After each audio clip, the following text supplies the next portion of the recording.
एक बार एक व्यक्ति ने सभा लगी थी और उस सभा में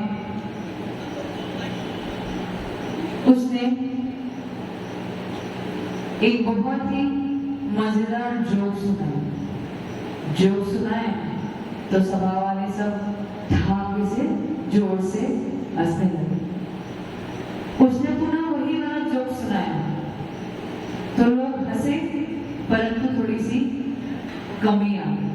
तीसरी बार भी उसने वही सुनाया तो हंसने की क्वालिटी में और कमी आ गई। ऐसे करते 4, 5, 6 सभा वाले सोचने लगे कोई पागल तो नहीं हो गया और लोगों का हंसना बिल्कुल बंद हो गया। तब उस व्यक्ति ने समझाया, क्या समझाया? होता ऐसा क्यों है कि एक ही वस्तु यदि रिपीट होती रहे तो फिर उसमें मजा नहीं आता, रास नहीं आता। परंतु ये संसारी प्राणी पता नहीं कैसा है कि अनादिकाल से अनंत काल से जिसका कोई प्रारंभ नहीं है। भाई आपको आवाज सही लग रही है? मुझे नहीं लग रही। अनादिकाल से अनंत काल से ये वही कर रहा है, जन्म लेता है, पढ़ाई करता है, बड़ा होता है, पैसे कमाता है, शादी करता है, बच्चे करता है, उनका पालन पोषण करता है और मरता है। इसके अलावा उसने इस जीवन में नहीं, जो अनादिकाल से जो जीवन चला आ रहा है, एक पूरे जीवन की बात करें तो अनादिकाल से जो जीवन चला रहा है वो वही काम कर रहा है और फिर भी पता नहीं रिपीट वही काम करते आपको मजा कैसे आ रहा है? यदि एक दिन आपको रोटी और लौकी की सब्जी मिल जाए तो दूसरे दिन यदि वो बन जाए तो क्या होगा? खाओगे? खा तो लोगे लेकिन मुंह बिगाड़ के खाओगे। और तीसरे दिन बन गया तो फिर बॉम्ब में फूट जाएगी, है ना? कपड़े आपने लेडीजों की विशेषता होती है, अगर अच्छा स्टैंडर्ड और लेवल वाली हो, मतलब परिवार बहुत अच्छा स्टैंडर्ड वाला हो तो एक बार जो साड़ी पहनी वो पुनः पहनने की कोशिश। एक बार पहन ली, सबने देख लिया, दूसरी बार कैसे पहन सकते हैं? जब आप वो साड़ी भी आप पुनः पहनना नहीं चाहते हैं, आपकी ज्वेलरी भी आप पुनः पहनना नहीं चाहते हैं, जो आपने एक दिन खा लिया वो दूसरे दिन खाना नहीं चाहते हैं, तो जीवन भर जो जन्म जरा मरण जो आप हर जीवन में करते चले आ रहे हो उसमें कुछ नया लाने की कोशिश क्यों नहीं कर रहे? आज भी देखो, जिसकी नई नई शादी होने वाली है वो सब खुश है। क्या पहली बार शादी कर रहे हो? पहली बार शादी कर रहे हो? नैना आंटी के सुपुत्र जी पहली बार कर रहे हैं क्या? इस जीवन में पहली बार कर रहे हैं, लेकिन अनंत बार यही करते आ रहे हैं, तो खुशी किस बात की? कुछ नया करो तो खुशी होगी, बाकी वही रिपीटेड तो मतलब ही नहीं। हमारे भगवान कहते हैं, आचार्य भगवान कहते हैं, शास्त्र में उन्होंने लिखा है, इष्टोपदेश में आचार्य पूज्यपाद स्वामी ने लिखा है कि आप जितनी भी वस्तु ग्रहण कर रहे हो, उससे नया कुछ भी नहीं है, सब कुछ पुराना है। नया कुछ भी नहीं। आप सोच रहे हो आप नई साड़ी लेके आए, नई ज्वेलरी लेके आए, आज कुछ नया खा रहे हैं, नए फल फ्रूट खा रहे हैं, नए मिठाई खा रहे हैं, नए मेवा मिष्ठान खा रहे हैं, नया कुछ भी नहीं है, सब कुछ वमन है। क्या है? आपके पास जो आज नोट पड़े, राजू जी आपके पॉकेट में नोट नए हैं, बिल्कुल सूखी पत्ती, बिल्कुल नई, फ्रेश, ऐसा आपको लगता है? पता नहीं वो नोट कितने के हाथों में जाके आए हैं। उसी प्रकार से जो कपड़े आपने पहने हैं, जो जितनी पुद्गल वस्तु है इस लोक में पुद्गल लिमिटेड ही है। ऐसा मत समझना कि नया पुद्गल उत्पन्न हो रहा है, बस इतना है रिसाइकल हो रहा है। क्या हो रहा है?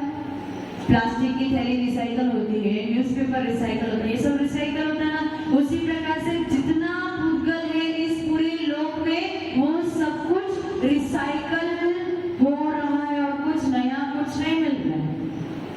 ये जो वाणी आप सुन रहे हो, आचार्य भगवान हमेशा आपके यहाँ तो हमेशा ही चतुर्मा सुनते रहते हैं, सब साधु आते हैं, नया कुछ बोलते हैं। नया कुछ नहीं बोल रहे, बोल सही रहे, वो एक ही चीज बोल रहे। क्या करना है?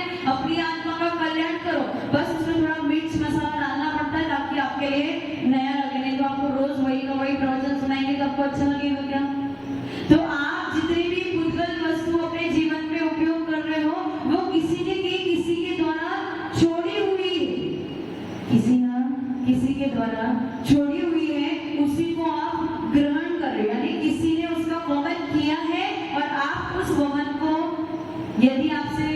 कोई मतलब आपसे कुछ खाने में गड़बड़ हो जाए और आपसे वमन हो जाए, क्या उसी वमन को वापस ग्रहण कर लोगे?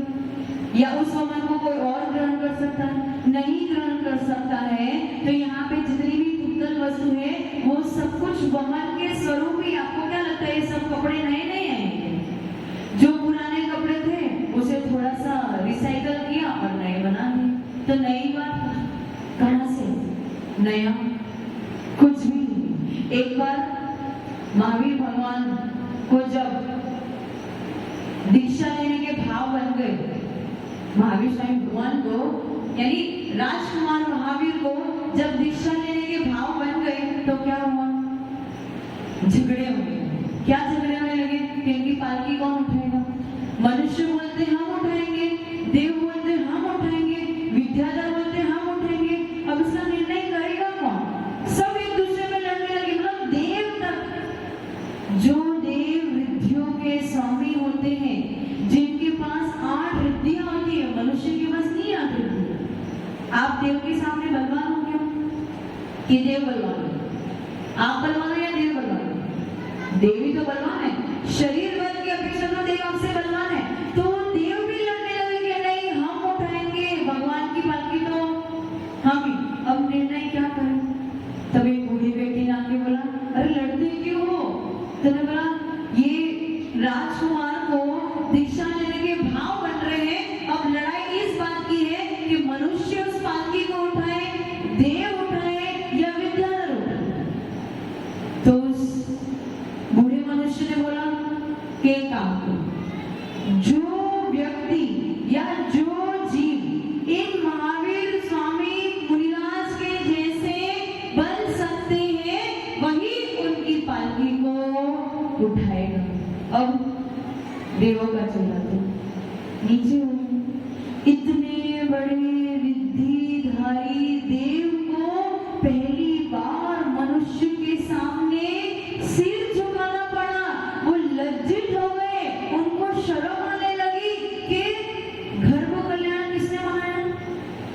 मनुष्य ने नहीं, देवों ने बनाया। जन्म कल्याण किसने बनाया? परंतु जब तब संयम की बात आई तो पलड़ा हमारे हाथ से छूट गया। जबकि सबसे ज्यादा भक्ति यदि कोई कर सकता है तो कौन कर सकता है? बाह्य भक्ति कर सकता है, लेकिन अंतरंग भक्ति तो एक मनुष्य ही कर सकता है। कि मनुष्य के पास ही वो कैपेसिटी है, वो कैपेबिलिटी है, वो एलिजिबिलिटी क्राइटेरिया है कि मुनिराज तो तप और संयम को धारण तो वही कर सकता है। और एक भक्त की सबसे बड़ी भक्ति यही है कि वो जिस भगवान की भक्ति कर रहा है वो उसी भगवान के स्वरूप। इससे बड़ी और भक्ति नहीं हो सकती। ये फल चढ़ाना, फूल चढ़ाना, द्रव्य नैवेद्य पाठ प्रक्षालन पूजन आदि ये कोई बहुत बड़ी भक्ति नहीं है। ये तो देव भी कर लेते हैं, लेकिन इससे भी बड़ी भक्ति ये होगी इनके गुणों का अनुराग करते करते हम भी गुण बन जाए और हम अपने गुणों को प्रकट करें। तो देवों का चेहरा नीचे हो गया, उनकी नाक कट गई, उनको शर्म आने लगी कि अब चाहते हुए भी आगे के कल्याणक में यानी तप कल्याणक में दीक्षा महोत्सव में हम आगे नहीं रह सकते हैं। और यहाँ पे मनुष्य का परिणाम, वो देव सोचने लगे कि हम मुनिराजों के हाथ में कर पात्र में ग्रास रखने के पात्र भी, वो पात्रता किसके पास है? इन मनुष्यों के पास ही है। क्यों है? कि मनुष्य ही संयम धारण कर सकते हैं। मनुष्य के पास ही वो योग्यता है कि जिस मुनिराज के कर पात्र में वो ग्रास रख रहे हैं, उन मुनिराज के कर पात्र में ग्रास रखते हुए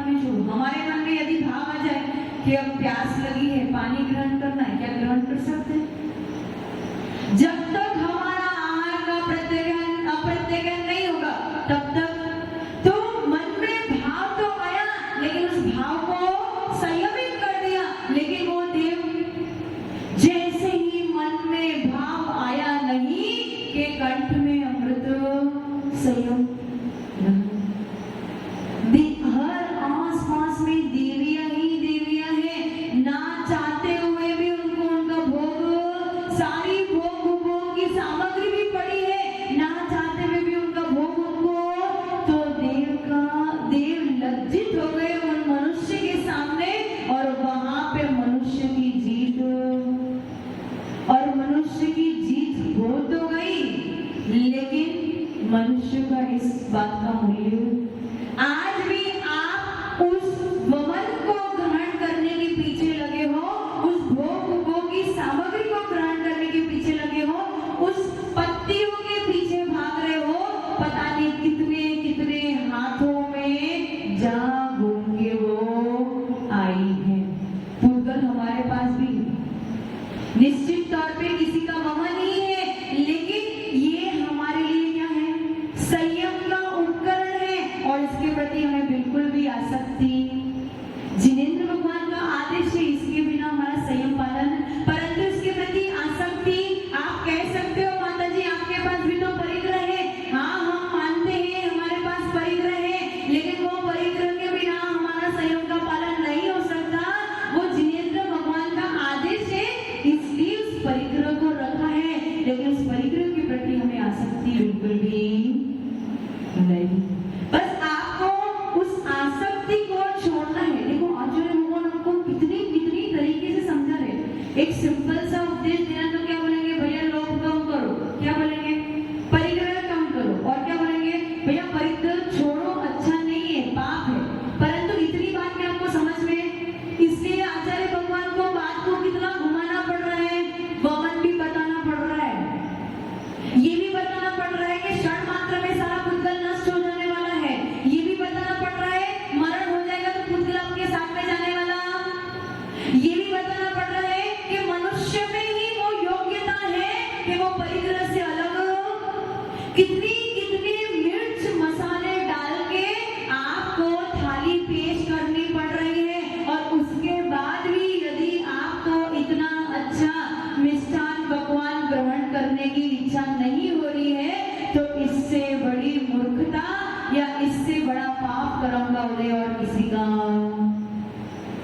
यहाँ पे वो खाने वाले मिष्ठान पकवान की बात नहीं चल रही, यहाँ पे उस सरस्वती माता की बात चल रही है, जिनेंद्र भगवान की वाणी की बात चल रही है। हर समय हर पल साधु संत आपको किसी भी प्रकार से बात को घुमा फिरा के आपको सम्यक दर्शन, सम्यक ज्ञान और सम्यक चारित्र की तरफ लेके जाना चाह रहे हैं, लेकिन आप पता नहीं कौन से दुनिया में रह रहे हो कि पुनः पीछे अपना पल्ला पुनः खींच के अपने आप को संसार में डुबाने की कोशिश कर रहे हो।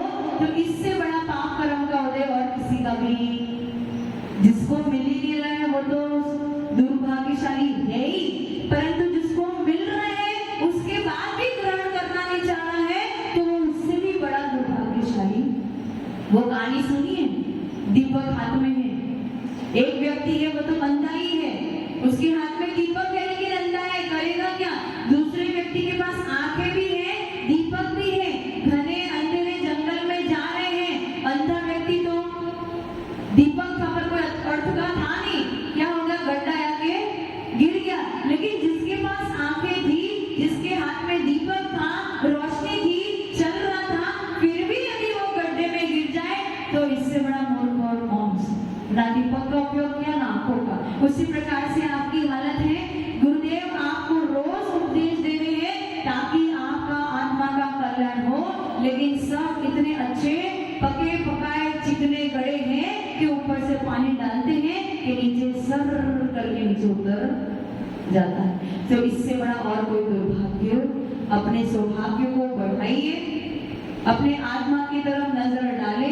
10 लक्षण पूरे हो गए हैं, लेकिन उन धर्मों को याद करते हुए अपनी आत्मा का कल्याण करें। जो परम पूज्य